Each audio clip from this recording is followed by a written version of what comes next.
Hey everybody, welcome back to the Sanctum. Everyone knows I love vintage monsters, and I also love cool custom pieces. And I especially love those custom pieces that have that retro feel, that take us back to those vintage monster days of yore, that rekindle that monster kid spirit within us all. They're the pieces that would have been, should have been, could have been. They're unique, special works of art. And in this episode, we're going to be taking a look at just such a piece. Not only does it have that cool retro vintage monster feel, but it also has to do with one of my all-time favorite runner-up monsters, if you will. I am, of course, talking about the Mummy. So spend a few moments with the doctor. Unwind, or unwrap, if you will. Brew yourself some Tana leaf tea, and come with me through the sands of time. But stop and ask yourself one question before you accompany me down these dark stairs. Do you dare challenge the curse of the ancients? For we are going to explore the most ancient mystery ever encountered by mortal man. The curse of the Mummy's Tomb! What is this Mummy's Tomb you speak of, Dr. Durant? Is it the Universal Monsters picture? Well, it has something to do with that.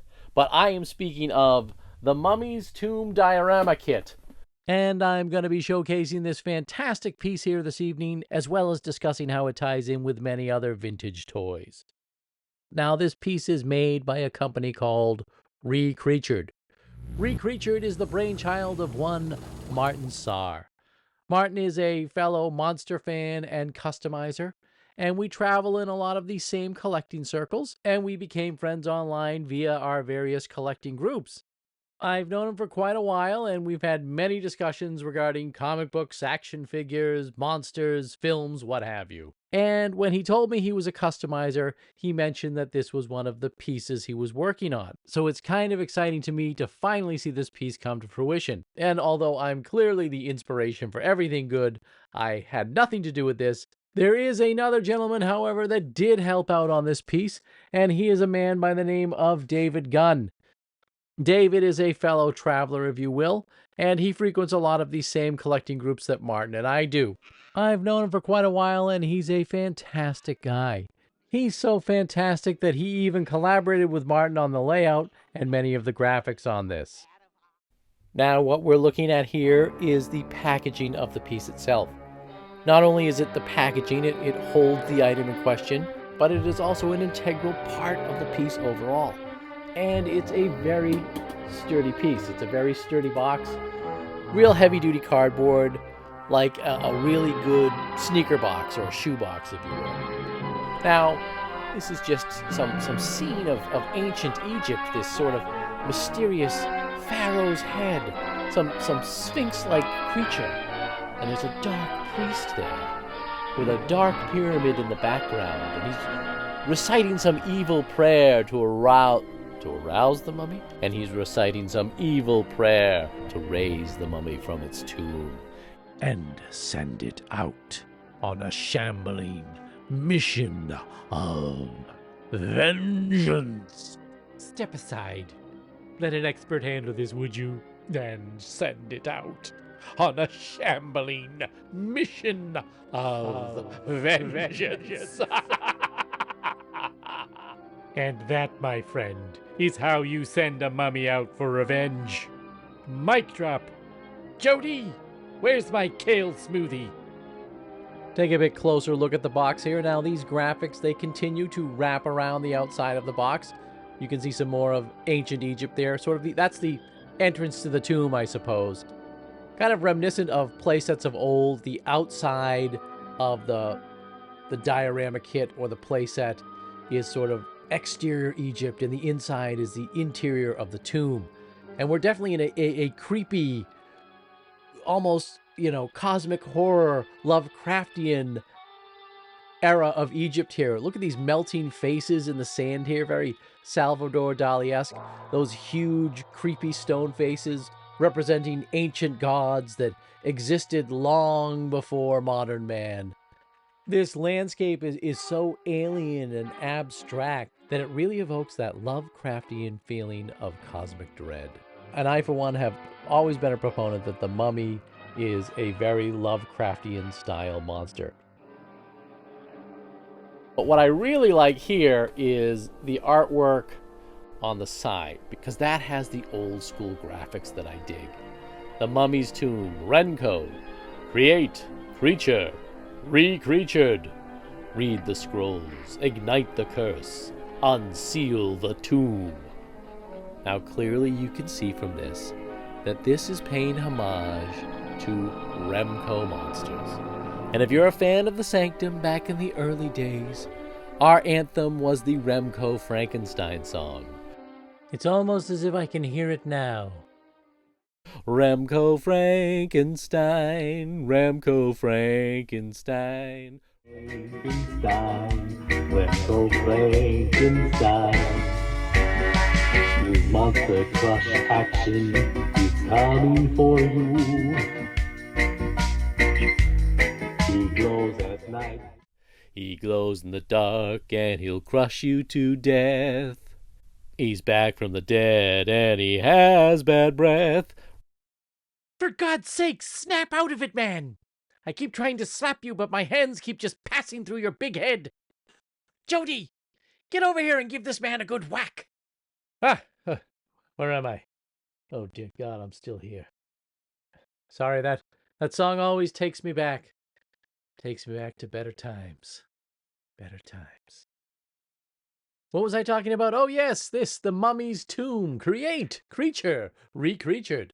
The Remco monsters were made in the late 70s, early 80s, and I'll do an episode on them down the line. But just to cover them here, they came in two separate sizes. They did the 8-inch/9-inch monsters, which were on the scale of a Mego or an AHI style monster. And of course, they did the 3 3/4-inch monsters, which became popular after Star Wars. Now, as a kid, I had a majority of those monsters, and I loved them. And what made them really cool, especially the 9-inch monsters, that it was really the first time that a lot of these monsters carried the likeness of the actors that portrayed them. And the 9-inch mummy is clearly the first mummy figure ever made that I can remember from that time period that resembled Karloff. Up until then, the majority of mummy figures that were made during the 60s and 70s Monster Kid boom were the Karis mummy, or Carice. You say Karis, I say Carice. You say Carice, I say Karis. I don't know. I'm sure I'm going to say it two different ways throughout this episode. Another thing the 9-inch figures had that was oh so cool is that one feature that I really love, and that is that they had glow-in-the-dark features. So let's open up this mummy's tomb and see what's inside.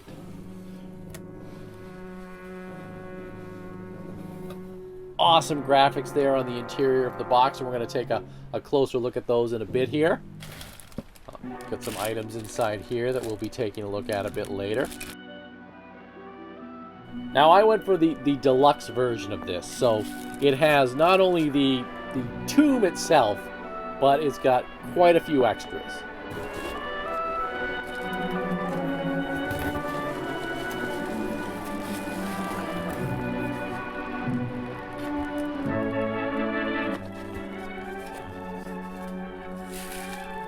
Now this is the main piece here. And there it is. The beautiful Mummy's Tomb.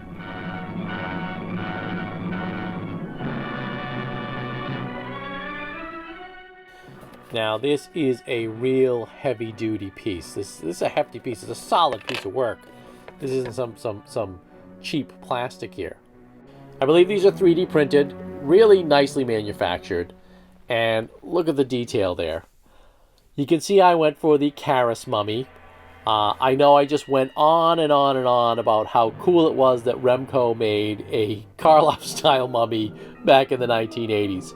But since then, since the 1980s, now in the 2000s, in the mid-2000s here, we have a glut of Karloff mummies. NECA has made the Karloff mummy. Mego has made the Karloff mummy. The Karloff mummy is everywhere, which is great. I love Boris Karloff. I love that mummy. But my heart, what I really feel a fondness for is that old Karis-style mummy. the mummy of the Aurora Monster Kit, the mummy of the AHI mummy. Those are my favorite mummies. The bloody mummy, if you will, with the blood dripping from his eye. There's just something so creepy and cool about that. In fact, they made him so gory, if you will. He was probably the goriest of the Monster Kid toys back in the 1970s. And look at the detail on this.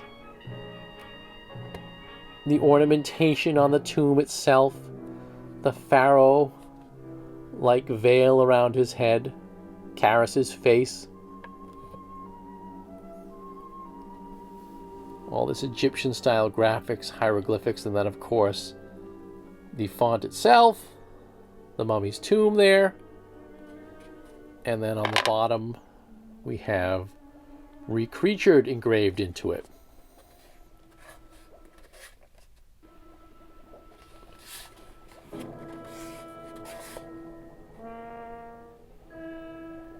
Amazing piece, a really amazing piece. And I've opened up the box here so you can see some of the graphics on the interior.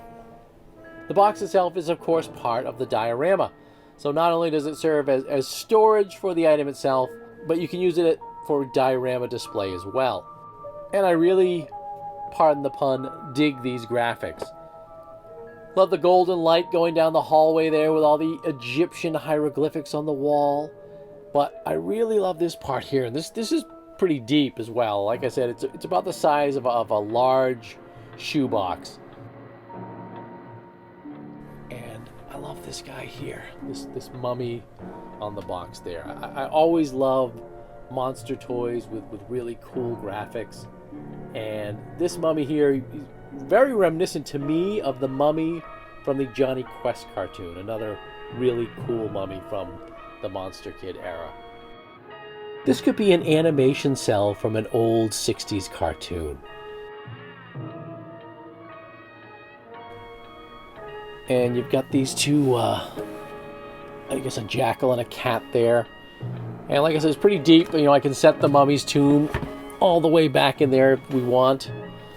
Or you can put it out here in the hallway, whichever you prefer. I'm going to put them out here right now so we can take a closer look at them as we go through this stuff here.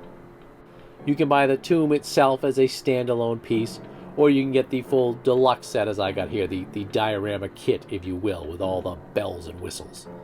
And the tomb is available in numerous styles and colors. You can get this color that I got here, sort of the teal bluish color with the Karis face. There's also a wooden style tomb available, a black tomb, and I believe a gold tomb. And you also have the option of getting the Remco style mummy's face on the tomb. The Remco / Karloff mummy, if you will. Now there is a special reason that I went for this coloring, because it reminds me of so many cool retro mummy toys. One in particular is this G.I. Joe mummy's tomb.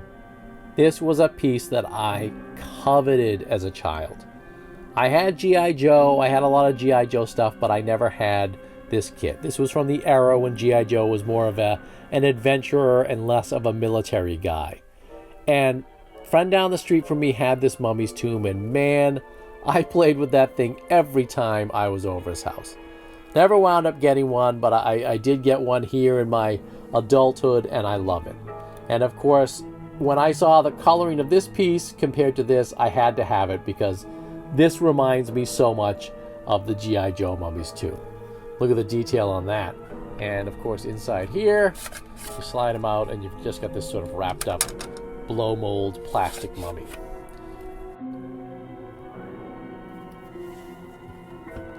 I can even utilize the mummy's tomb in this piece here. Now the mummy, a lot of people think is sort of a second stringer monster. But for some reason, he's the monster that whenever Universal decides to revitalize its monster line, they always make a mummy movie first. But I love the old Universal Pictures mummy. And I love the interpretation of the mummy from the 60s and 70s, the Monster Kid Karis mummy. I don't think I'm going to hit that point enough in this episode. I think I've mentioned it 20, 30 times already. And one of those mummies was, of course, made by Marx, the Marx Monsters. And again, he's got sort of that blue teal look to him. The original monsters in the 60s came out in this coloring. This is an original 60s Marx monster. You can see the copyright there. And it's very similar to the Mummy's Tomb from G.I. Joe and the Mummy's Tomb we have here. And again, this is the Karis style mummy with his torn, tattered bandages dragging, hanging off him. Missing some fingers there, apparently. And I love this. I love these Marx monsters. I'll be doing an episode on them somewhere along the line. But I did want to bring this one out here to sort of put them all together as an entire piece. And of course, you can lay the Mummy's Tomb down here if need be for the intrepid explorers to come along and discover. Now, interesting thing. I said this was a deluxe piece. We've got the diorama here. We've got the scrolls here. We've got the hieroglyphics. We've got the tomb itself. But what is a mummy's tomb without a mummy?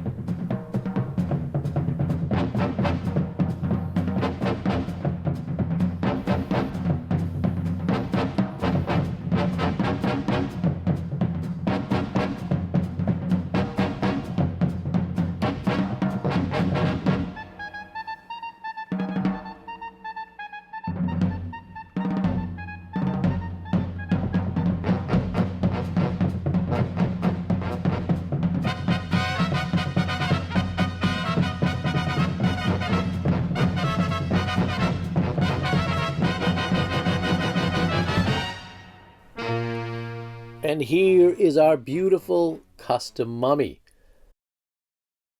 I don't know if he's going to make the mummy available separately, but you can buy a tomb with a mummy, and the mummies are going to come in different variations as well. Different coloring, different paint jobs. I believe there will even be a blank one that you can paint it your own style if you so wish. This is a very special mummy. I wanted this mummy because it reminds me in a way of the Marx mummy itself, but with a bit more articulation. It also reminds me of the Christopher Lee mummy from the Hammer mummy pictures, another favorite of mine. If you want to take a look at it here, I'm wondering if any in-the-know monster fans know what this mummy is based on. If he looks familiar. This mummy is based on the early 90s Golden Mystery Mummy Puzzle. The Golden Mystery Mummy Puzzle came out in the early 1990s, during that brief resurgence in the early 1990s of Universal Monsters merchandise.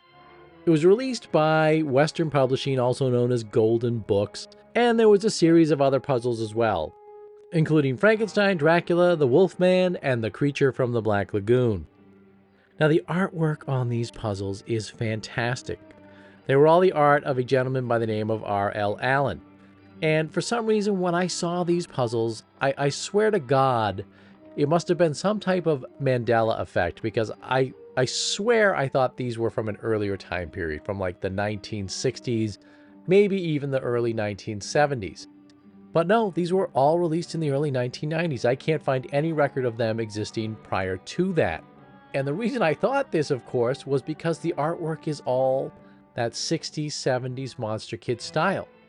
You had the Karis mummy, you had the Glenn Strange Frankenstein, you have a pseudo Bela Lugosi Dracula, you've got a Lon Chaney Wolfman, and of course you've got the Creature, who is always portrayed as the Creature. But at this time period, they really weren't using the Karis mummy or the Glenn Strange Frankenstein, so that's why I thought they were from an earlier time period. The artwork on all the puzzles is beautiful, especially on this mummy one. This is Karis, he's in the swamps, and it's really eerie, and it's really cool, and it looks like it could be a cover of a famous Monsters magazine. But the funny thing about this puzzle is, when you complete the puzzle and solve the mystery, this is what the puzzle is.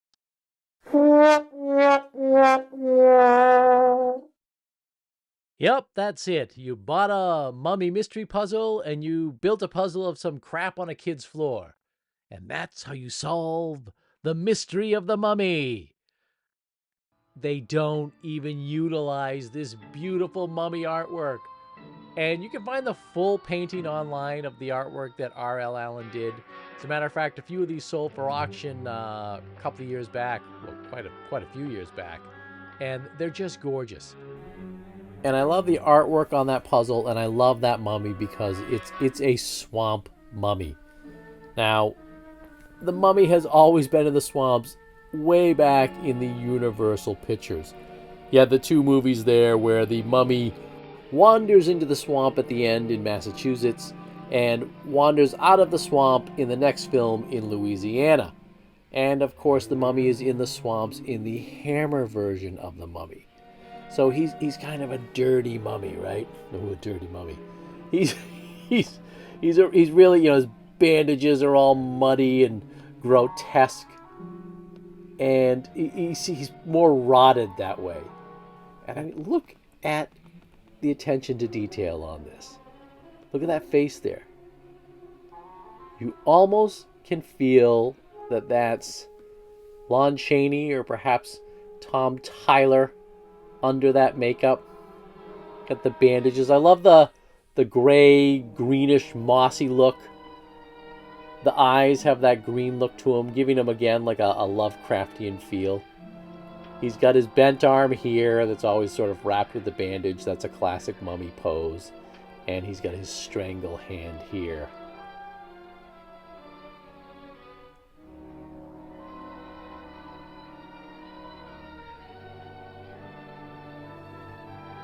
And there's some points of articulation on this, like I said. So you've got your Marx mummy here, which is not too unsimilar. It's a lot smaller, but no articulation. It was more of a display piece. You could play with it. It was more like playing with a plastic army man or something. I like this one because of the articulation. His arms go up and down. His head doesn't really turn. And his feet. He's got these knee joints here. This is 3D sculpted. And again, he's solid. This is a solid piece. This isn't hollow. These some more of the artwork. More of the paintwork here on the back.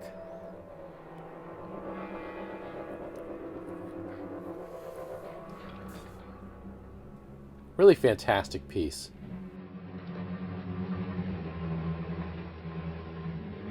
Now, it also came with this little extra piece of loose wrapping here, one of the mummy's bandages. This was in the accessory pack, and when you look on the mummy here, on the back of one of his heels, there's this little hole here, and you insert the round peg in the round hole, and we've got the mummy dragging his bandage along behind him. Really cool, just like the Aurora model kit. Love that little extra detail. Let's take a look at some of those additional accessories we saw earlier. We have this little two-piece set here, which comes together as sort of the mummy's altar, where the scroll is lit. And there's these cool graphics on the side here of Egyptians. Beware, my friend, of Egyptians bearing gifts. One will come with a pie with a Christmas tree on it. One will come with a sailboat. Another with an exploding birthday cake. And yet another with cold soup. Like I said, these two little pieces come together, and they serve as the altar. And what goes in the altar is this little piece here. This is a little sort of screw-on light. This serves two dual purposes, one of them first being as part of this altar. You turn this light switch here to turn it on, and you get this light that sort of changes colors as it goes here. So we take the light here that's alternating colors on us, and we put it under the altar. And there we've got this sort of glowing magical urn here. And we've got the mummy's scroll here. Again, lots of really nice graphics on there.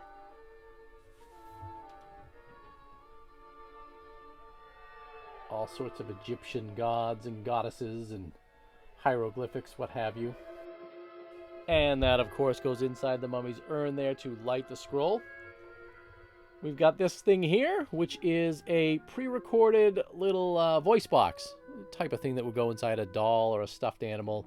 When you press the button, would make a noise.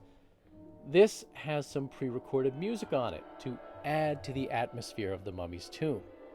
And that's what a good diorama set is, isn't it? It creates its own little world. I always loved looking at the dioramas when I would go to museums, the sort of dioramas of old battles or historical battles or of ancient Egypt or ancient Rome or whatever, always set up with little tiny soldiers or figures. And I would just pore over those and look into that world forever. I loved that stuff. I would do the same thing with my army men and my action figures as a kid. You would always put them in their own little world, wouldn't you? And that's what this diorama kit is here. It's this little world for the mummy. And it really comes together well with all of these accessories. The burning scroll, the lights, the tomb, the box itself, and then, of course, this pre-recorded music, which sort of adds to the fun atmosphere of the piece.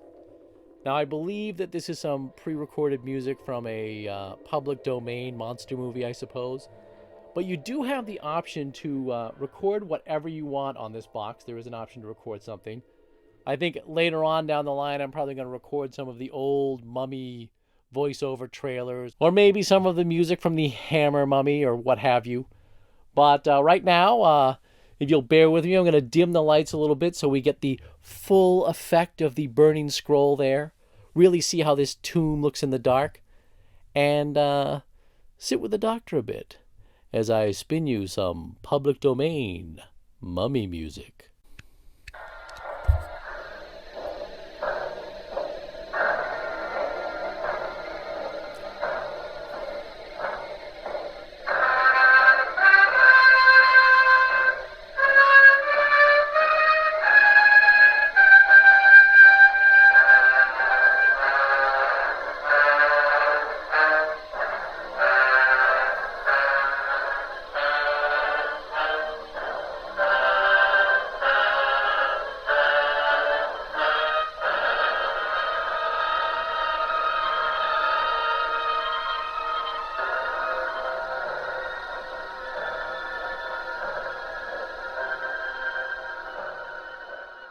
That was public domain mummy monster music here in Dr. Durant's Sanctum. Coming up next in the Sanctum, boiling eggs in your broken pool filter with Vincent Price. Really? No. You son of a bitch. So that actually works pretty cool. Like I said, you can pre-record or you can erase that and record whatever you want on this. I might do that later on. And of course you can stick it back there behind the tomb. As a matter of fact, looking at this here right now, this would make a fantastic Halloween display. This would fit in perfectly on your Halloween mantle display or wherever you display your Halloween creatures. Now, there were two other pieces included with this as well, and it's these two little round balls here. Ew! Mummy droppings! No! Mummy testicles? Get out! Fine, I know when I'm not wanted. I'll just dissipate into a sassy fog for now. See you later!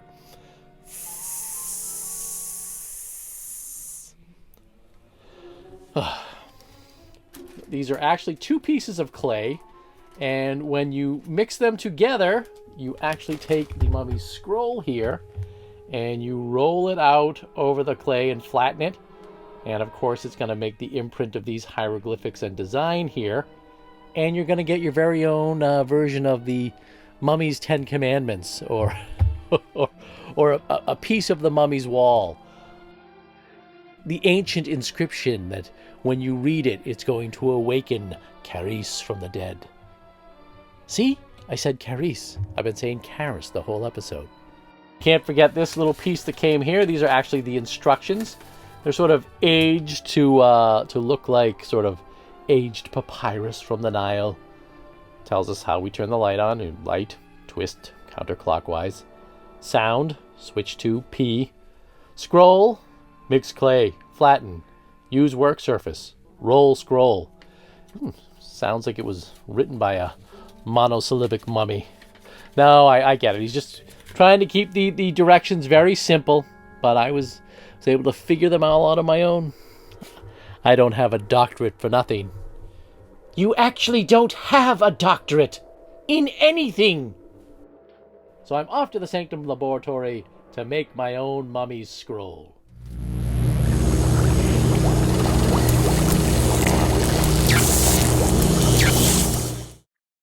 Well, hello everyone, it's me, Vincent Price. And here I am in Dr. Durant's laboratory. It's actually just his kitchen, but he knows that I'm a wizard in the kitchen, so he allowed me up here to do these little arts and crafts. Now, if you'll bear with me a moment, we're going to turn these two little balls of clay into a magnificent mummy's scroll. You take these two balls here and you mash them together like this, like they're fighting, they're angry with each other. I hate you. I hate you. Oh, but we're getting so close. I love you. I love you. Kiss me. Kiss. Oh, I'm getting carried away. What you do is you mash them together and you knead them like bread dough, like you're making a nice piece of bread, or perhaps you're baking two poodles into a pie like I did as Edward Lionheart in my classic film, Theater of Blood. That's where I met my wife, Coral Brown, you know. Mash these together here. Get them nice and squishy. Now it's very important, you want to put it down on a piece of wax paper here. Now you want to keep it on the wax paper so that when it dries, you can get it off. Now you take one of these comical-sized rolling pins, like the kind that your wife would threaten to whack you with if you came home drunk from the bowling league. And you roll it around and flatten the clay out here. Flatten it out like a little piece of silly putty. See, it's easier to peel off the wax paper here. We sort of press it into the form that you'd like, whatever form you want it to be in, for its final form. I actually haven't reached my final form yet. I was one of the greatest horror actors in the world. Then I passed on to the great beyond, and then somehow I wound up back here with a rolling pin, rolling out clay in Dr. Durant's videos. The pain, the pain. Sorry, that was a little bit of a Jonathan Harris. You take the scroll here, and you roll it over your little piece of clay here to get the hieroglyphics. You want to press it really good so that you really put a nice imprint in there on the clay. Roll it along here. Slowly. Slowly. Slower. I really don't know what else I can say here other than I'm just rolling it along, making an imprint on the clay here. I remember the old days with Silly Putty when you used to press it on the funny pages and, interesting picture of Dick Tracy or Popeye. And there it is, your mummy's scroll. Now, much like many men over 50, you let it harden overnight. And speaking of men over 50, now back to my captor, Dr. Durant. Now, I said that this light actually serves a dual purpose. And the other purpose for this is actually within the mummy's tomb itself. So, what you want to do is, I don't know if I showed this earlier, but the mummy's tomb, if it's laying flat here, it actually slides open like that, which is kind of cool. I like doing it up this way, but you take your light, put it in your mummy's tomb, close up your tomb. Then, as it says on the side of the package, we read the scroll, ignite the curse, and unseal the tomb. And let's see what's inside. Yes, it's our good friend, the Remco mummy. Because, of course, this is a Remco-inspired piece.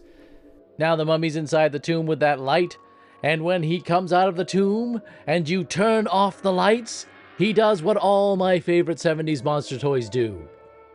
He glows in the dark. There he is, glowing in the dark, inside his dark tomb. And you can just use the light itself here to give cool effects to the tomb as well, if you were to set this on your mantelpiece for a Halloween display. Now I wanted to showcase him here with the piece to show how this could have fit in with the old Remco toy line. This piece is sort of a companion piece, or a sister piece if you will, to one of the other Remco toys of old. And that of course would be the Monsterizer. And I just so happen to have a Monsterizer right here nearby. The Monsterizer was sort of an accessory piece to the Remco line. It's more of a laboratory piece, if you will.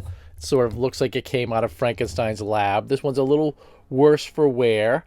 They're quite hard to come by now, and they fetch a pretty high price on the secondary market.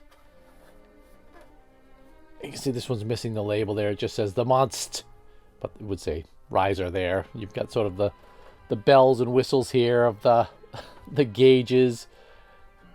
These glow in the dark here, and there's a light bulb here, and you would insert Frankenstein there, most likely. It was called the Monsterizer. It was supposed to be utilized with all the monsters, but you would usually use Frankenstein for obvious reasons. The platform slides out there. Mine's kind of broken now, so I have to pull it out, and then see, it doesn't catch to go back in, so you push it back in, the monster goes back in, you press this button, and the light would light there. Now mine is broken, I believe. You can still see the light bulb up in there, but I'll have to find it's hard to find tiny bulbs like that now, and I'll have to fiddle around with the wiring to see if I can get it to work. Just haven't had the time to do so. And it would glow. Everything would glow. You'd turn off the lights, these little things would glow, and then hopefully your monster would glow in the dark when you removed him from the table. Love the design of this. It's that very cool retro monster design, which were clearly inspired by the old Kenneth Strickfaden designs from the Universal Monster movies. And where the Monsterizer was inspired by Kenneth Strickfaden, this mummy's tomb was inspired thus by the Monsterizer.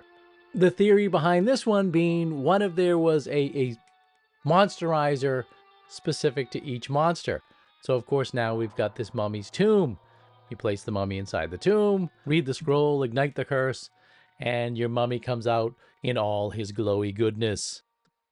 And I'm going to move the playset aside here so I can do a little bit of a side-by-side comparison of the Monsterizer and the mummy's tomb.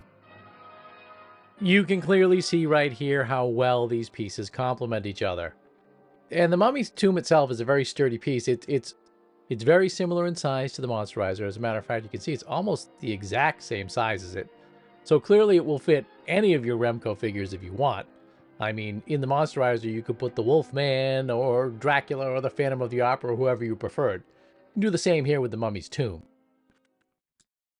Now you've seen this tomb in action with the Muddy Mummy, and you've seen this tomb in action with the Remco Mummy.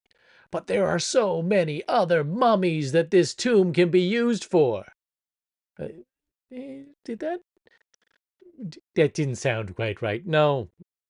So let's see what other guests this mysterious Remco Mummy's tomb holds for us. That vintage mummy with the glow-in-the-dark eyes. The mad mummy from Mego. That vile mummy of the British bogs. Christopher Lee as the Hammer Mummy.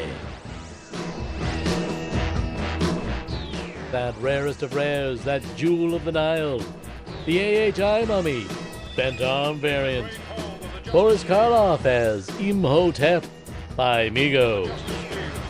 Generic mummy that I think looks like the mummy from the Mummy Shroud by Mego.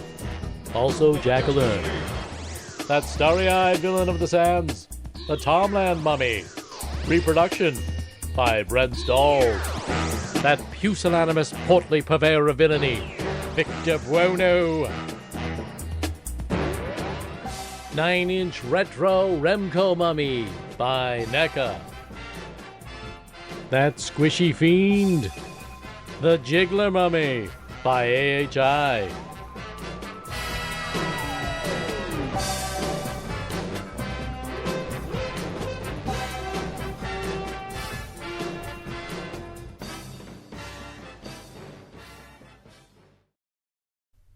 And last but not least... Har! That's right, it's me, you dusty bastards. I heard that mummies are the sharks of the sand, and I'm here to take you home.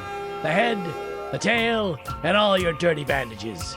And I got a taxidermy man. Oh, looks like you already met the taxidermy man. Anywho, come on, who's first? Fight me! Fight me, you sons of bitches! And I got news for you. These boat shoes don't slip on sand. Oh, no! What's going on? Why? Oh, where did you come from? This isn't right! Oh, the song from the deep. So clearly you can see the variety of options you have with this kit here. You can utilize it with all your favorite monster or mummy characters. I think it would even work. It's actually a very cool piece for G.I. Joe. It could take the place of the mini G.I. Joe tomb. This is actually a bit more size accurate if you were playing with one of your Super Joe figures or one of your old G.I. Joes. It would fit into one of those setups just as easily. And this is our final scroll piece or piece of the wall here that I made the other night, or that Vincent made the other night, that we can incorporate here into the kit. I've had a lot of fun with this piece. While I've been filming this episode, trying to shoot this and showcase this piece, I really have enjoyed playing with it. What I love about it is everything from the aesthetic designs of the box graphics, to the piece itself, to the versatility of it, and how I can incorporate it into all my cool monster toys that I love so much. This is something, if I saw it on the shelves at Child World, I would run for it and grab it. There's something so cool about the toys from that era, and the aesthetics of them, the designs of the toys, the quality of the toys, the graphics on the packaging itself. It all just sucked you in and ignited your imagination. And that's why I kind of love dioramas and play sets for action figures, because it helped you expand the world that your toy was living in, so to speak. And the other thing about dioramas, I believe, is a lot of us as collectors, we sort of display our toys on shelves or behind glass cases, whatever, or on our desks at work. But when you have a diorama set like this and you're setting it up and you're changing things around, you actually get a moment to play with your toys. And that's why I had so much fun with this piece. It really brought me back to that period where I could actually play with my toys for a bit. Now, while I'm here waxing philosophically about retro nostalgic toys, I did mention earlier that there is another box design for this piece that's going to be coming out, and that is more along the lines of a Remco style toy, the Remco, if you will, Monsterizer box. Martin was generous enough to share some photos of that box with me. I'm actually going to be getting one because I think it's amazing. I think the Egyptian design works better for the diorama portion of the kit, if you will, especially because the outside is along the lines of, say, the Star Trek Enterprise set, where the outside of the Enterprise was the picture of the Enterprise and outer space. The outside of this box is ancient Egypt, with a touch of that weird Lovecraftian cosmic terror feel, as I previously discussed. Here it is, this fabulous box. We've been looking at it here. It's the ReCreatured Monsterizer box for the Mummy's Tomb, and it hits all the right points. This looks like something that could have been part of the Remco line back in the day. Here's the back of the box. We've got that great sort of montage of the mummy and what you can do with the tomb, if you will, as well as the mummy battling the creature from the Black Lagoon, or perhaps giving him the Heimlich maneuver. Maybe he ate a bad sardine. No, those are no joke. I once ate a bad sardine at a party in London. Dear God, I was staring at the bottom of a toilet bowl for days. And I tell you, that is the last time I went to Terry Thomas's house. As I said before, these are available in a variety of options, from the tomb to the tomb with mummy to the full diorama set with accessories. Your best bet is to reach out to Martin and ReCreatured yourself and discuss what options best suit your collecting needs. Currently, right now, you can get a hold of ReCreatured at their ReCreatured Facebook site. I will post links below in the description of this video. It's no secret, of course, that I am a fan of custom figures. There's something really unique and special about them, of course. Even if there are 7 or 8 of the same ones made, they're all just a bit different. Kind of like those AHI figures I love so well. Each one is sort of a snowflake. Now, the big companies make fantastic things as well, but they have more of the resources to do so. The people making these custom figures make them because they love this stuff. They're fans of this stuff. And you can always tell when it's a fan-made project. Because, as the cliche goes, they're made with just a little bit of love.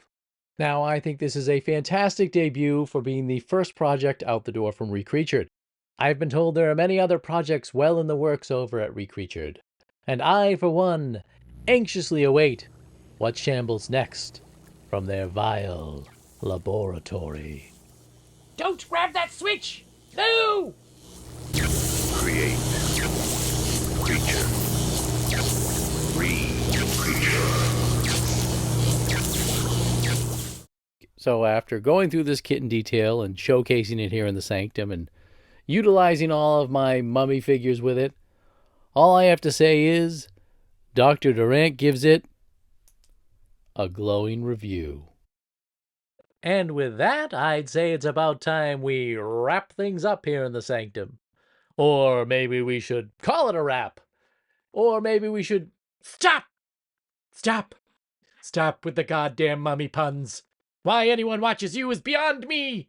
If I could only grasp my hands around your throat, I'd strangle you in your sleep. Well, anyhow, I appreciate you stopping by here and spending your time with me.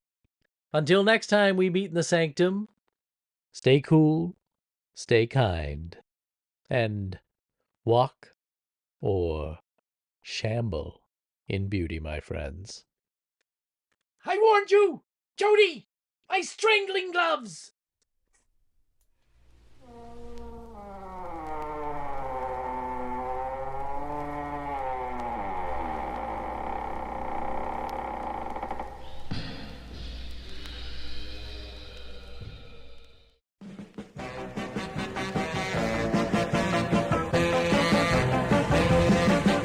Well, over in Egypt in an old pyramid, I spied an old coffin and I opened the lid. I jumped a big mummy who was mad as could be. He started to put a little curse on me. I said no. He said, oh. Put me back in my tomb. I said, Mr. Mummy, what you used to do. He said he used to sing a little song or two. I said, Mr. Mummy, let's get out of this sand. Boy, I couldn't use you in my rock and roll band. He said mad. He said that. Put me back in my tomb.